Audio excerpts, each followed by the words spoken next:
আজ আসলাম তারা মায়ের তারাপীঠ মন্দিরের আদলে তৈরি দ্বিতীয় তারাপীঠ মন্দিরে আপনাদের দর্শন করতে নিয়ে আসলাম। আপনারা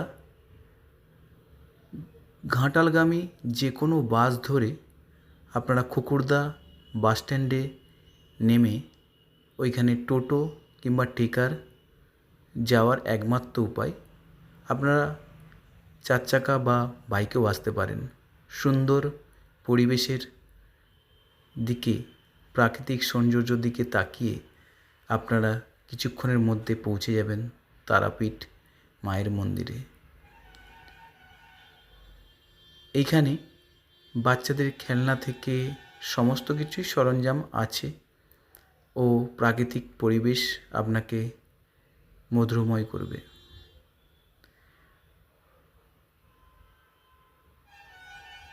মন্দিরে যাওয়ার আগে হাত মুখ ধুয়ে মায়ের মন্দিরে প্রবেশ করবেন। মন্দিরের চারিদিকে মায়ের পুজো দেওয়ার জন্য ডালি বা ধূপ নানা রকম কিছু পাবেন পুজো দেওয়ার জন্য।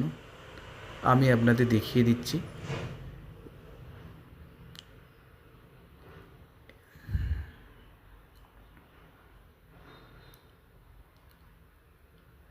মন্দিরে সিঁড়ি দিয়ে উঠে পৌঁছে যাবেন মায়ের কাছে।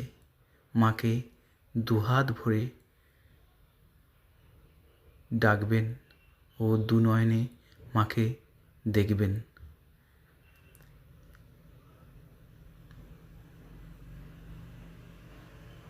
মা আছেন।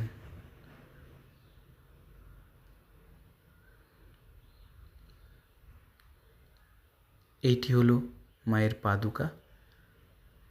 মাকে ডাকবেন অবশ্যই।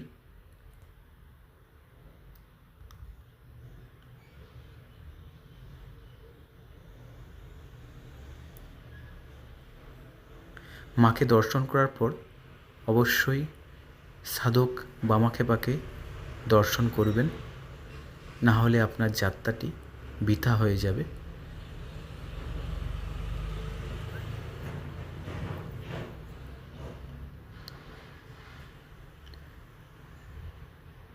মায়ের প্রসাদ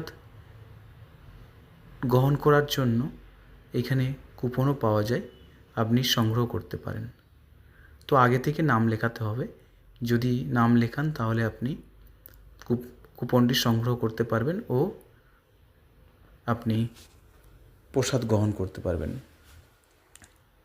একদিনের ছুটিতে আপনি সকাল থেকে সন্ধ্যা পর্যন্ত মায়ের সন্ধ্যা আরতি থেকে সমস্ত কিছুই দর্শন করতে পারবেন।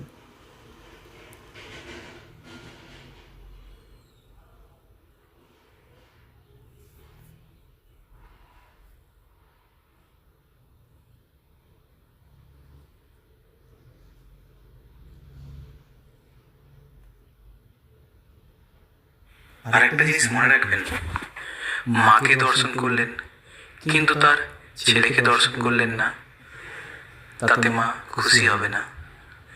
একটু আগে সাধক বামাখ্যাপার মন্দির, ওইখানে যে তার ছেলেকে দর্শন করে আসবেন, আপনাদের যাত্রাটি শুভ হবে। ও ভক্তি ভরে ডাকবেন সাধক বামাখ্যাপাকে।